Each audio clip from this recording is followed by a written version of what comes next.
April 22nd, 1943. Gray swells slam into 42 merchant ships crawling across the North Atlantic. On the bridge of HMS Duncan, Commander Peter Gretton scans the horizon, knowing German submarines are already listening below. Hydrophones track every propeller beat, broadcasting the convoy's position through cold water like a beacon. For months, wolfpacks have ruled these waters, but within days, new technology and desperate tactics will turn the ocean upside down. Before we begin, make sure you subscribe. Tomorrow's chapter reveals how the hunters became the hunted. March 1943 marked the most dangerous moment of the Atlantic Supply War. German submarines ravaged merchant shipping at a pace Allied planners could no longer ignore. In 4 brutal weeks, U-boats sent more than 100 cargo vessels to the bottom. Nearly 700,000 tons of food, fuel, weapons, and industrial materials lost to the freezing depths. Britain, lacking farmland and dependent on transoceanic lifelines, felt the consequences immediately. Bread rations tightened, factories slowed, oil reserves thinned. Without imported steel, aircraft construction faltered. The convoy system, Britain's only artery, appeared on the verge of collapse. Prime Minister Winston Churchill later admitted the submarine problem haunted him relentlessly. The German fleet lost only a handful of boats in return, making the ratio unsustainable. For every submarine destroyed, Allied convoys sacrificed 10 ships. Analysts quietly warned that at this speed, Britain might starve by summer. In Liverpool's Western Approaches Command, officers tracked losses on a massive wall map. Red pins pierced the ocean like wounds, spreading outward, clustering along shipping lanes. Meetings grew tense, voices sharpened. Everyone sensed the ocean was slipping away. Meanwhile, merchant crews faced terror nightly. Convoy weapons were modest, escorts overworked, and anti-submarine gear outdated. At sunset, U-boats surfaced, overtook convoys, and slipped between columns invisible in moonlit spray.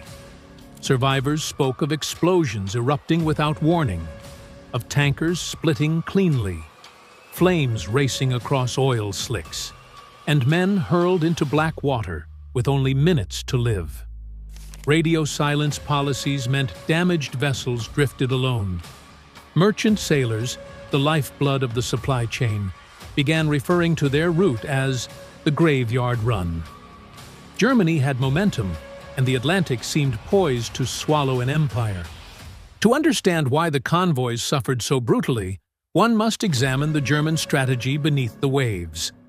Admiral Karl Dönitz perfected a system built on patience, communication, and overwhelming force. Rather than lone submarines attacking at random, wolfpacks formed virtual nets across likely convoy routes. Each submarine maintained radio silence, drifting quietly, hydrophones pressed against the sea like listening devices. When even one commander heard the distant churn of dozens of propellers, he surfaced briefly and transmitted a contact report. Within hours, 20, sometimes 30 submarines converged. At night, U-boats gained their terrifying advantage. Faster on the surface than merchant ships, they weaved through columns undetected, black hulls blending into heaving water. Torpedoes flashed silently, detonating against steel hulls with murderous precision. Escorts scrambled, but darkness concealed everything but flame. Sailors hurled cargo into the sea to slow flooding, only to feel their ships break beneath them. In those weeks, messages from stricken convoys arrived almost hourly. One captain reported seeing 3 freighters vanish within 90 seconds. Hydrophone operators became the unseen heroes of the wolfpacks. Wearing padded headphones, they listened for the rolling thump of screws on steel shafts. They identified cargo ships by rhythm, speed, and vibration. On quiet nights, They could detect a convoy from more than 80 nautical miles away. Allied commanders, blind without radar beyond visual range, often misjudged just how many predators lurked below. As these tactics evolved, Allied morale plunged. Escort captains exhausted themselves chasing phantom contacts, dropping depth charges into empty ocean. Convoy masters filed frantic reports. Administrators debated abandoning routes entirely. In shipping offices, clerks pulled names from rosters, marking them missing with practiced hollow strokes. Families received telegrams weeks later. The system worked flawlessly for Germany. The sea, it seemed, belonged to the hunters. By March 1943, the Atlantic situation reached a breaking point. Convoy reports showed losses rising faster than shipyards could replace hulls. In just 30 days, German submarines sent 120 Allied merchant ships to the bottom.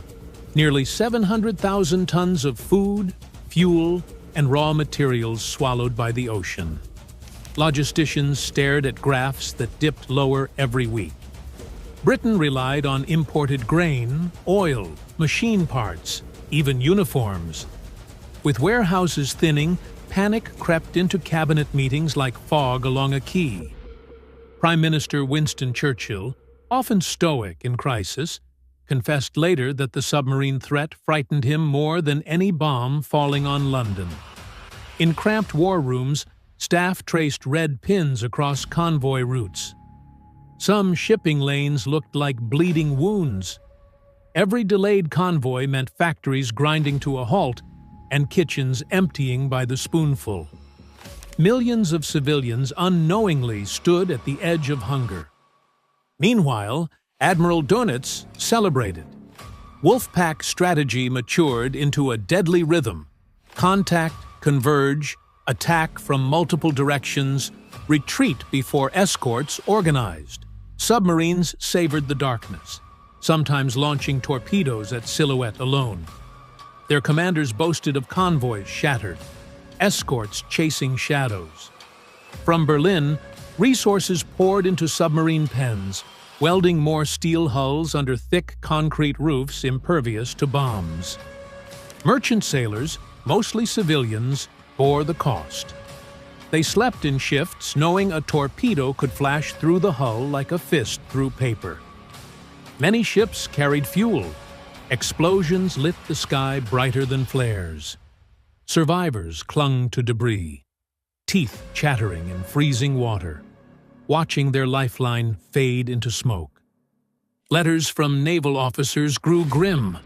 Some admitted they could not protect all their charges. Others asked for radar and aircraft support that simply did not exist. The oceans seemed impossibly vast, the escorts pitifully few, and the hunters everywhere. In March, the war's balance tipped sharply. Britain's lifeline, once merely strained, now felt moments from snapping. Just when the Allied situation appeared hopeless, a quiet transformation began behind locked doors and blackout curtains. Engineers, scientists, and cryptanalysts worked through sleepless nights, assembling a suite of innovations never before used together. The first breakthrough was high-frequency direction finding, nicknamed Huff Duff. Instead of searching blindly for submarines, escorts could now detect the direction of a radio burst the instant a U-boat commander touched his Morse key. 2 or more escorts triangulated bearings, turning every German message into a self-inflicted beacon. The second breakthrough came from radar, but not the kind submariners recognized. 10-centimeter wavelength radar ignored German warning receivers entirely. Aircraft flashed across stormy skies unseen, pouncing on submarines surfacing to recharge batteries. Commanders reported feeling stalked by ghosts. Their old tactic of cruising on the surface at night suddenly became deadly. Then came ultra-intelligence. At Bletchley Park, codebreakers unraveled the naval Enigma cipher, reading German orders almost as quickly as they were sent. convoys altered course hours before wolfpacks arrived, moving through the ocean like chess pieces guided by unseen hands. U-boats sailed confidently into empty water, their ambush lines wasted. Very long-range aircraft closed the infamous air gap in the mid-Atlantic. Liberators fitted with extra fuel tanks finally carried radar, depth charges, and machine guns where no Allied plane had patrolled before. The ocean's safe zone shrank until nothing remained. Finally, ship-to-ship voice radio linked every escort. Instead of signal lamps in rain and smoke, commanders coordinated in real time, barking orders that moved destroyers and corvettes like a single machine. Where once escorts acted alone, now they attacked in packs of their own. None of these tools alone could stop the slaughter, but together they formed something new. A living network of sensors, radios, aircraft, and code breakers. The ocean began whispering secrets to the Allies, and every secret pointed toward a submarine about to be hunted. By late April 1943, convoy ONS-5 gathered in Liverpool's cold, salt-bitten docks.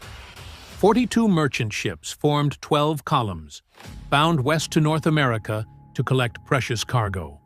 Their escort group, designated B-7, sailed under Commander Peter Gretton. His 2 destroyers and supporting corvettes carried the newest technology: Huff-Duff antennas, 10-centimeter radar, and real-time voice radios. Crews drilled hard at Londonderry, learning to react in seconds instead of minutes. They did not know it, but their convoy was destined to fight the most critical battle of the Atlantic. On April 28th, submarine U-650 picked up the rumbling signature of multiple merchant screws. The commander surfaced briefly and transmitted a single contact report. Instantly, Gretton's Huff-Duff operators caught the bearing. Their needles snapped left, then steadied like compass arrows. Escorts accelerated toward the line of transmission. The submarine dived too late. Radar-equipped aircraft from Iceland forced it under again and again, denying it the chance to shadow. As hours passed, more U-boats gathered. The weather turned vicious. A gale smashed over the convoy, towering waves ripping ships out of formation. Merchant masters fought to maintain station, but many fell behind. Radio silence made coordination harder. Spray froze on railings. Visibility collapsed into white shards. Officers swore they could smell the cold steel of danger. By May 3rd, Gretton's destroyer ran critically low on fuel. After weeks at high speed chasing contacts, HMS Duncan limped toward Newfoundland. Command passed to Lieutenant Commander Robert Sherwood aboard HMS Tay. When the weather suddenly calmed and fog rolled in, many sailors believed the sea itself held its breath. Unseen beneath the gray blanket, more than 50 German submarines closed in. The largest wolfpack of the war had found its prey. Night fell on May 5th, 1943, under a suffocating blanket of fog. Walls of gray reduced visibility to yards. Sailors watched ropes vanish into nothing. For the German commanders, these conditions promised slaughter. They crept toward convoy ONS-5, confident their silhouettes would be invisible. At 2200 hours, torpedoes sliced silently through the water. 3 ships erupted almost at once, flames glowing eerily through the fog like ghostly lanterns. Survivors described hearing screaming men, but seeing nothing but smoke. Yet something was different. As U-boats transmitted their success reports, Huff-Duff bearings lit escort charts. Lieutenant Commander Sherwood used real-time voice radio to direct corvettes and destroyers with precision never before seen. Commands rang out: turn port, accelerate, depth charge run. No waiting for lamp signals, no guesswork. Escorts pounced as soon as transmissions crackled. They did not search blindly. They hunted directly. 10-centimeter radar pierced fog like sunlight. Submarines attempting to surface for air found destroyers already accelerating toward them. The ocean exploded with depth charges, twin towers of white water pounding hulls beneath the waves. Oil slicks blossomed across the surface. German commanders could not understand how escorts always approached from the correct bearing, as if reading minds.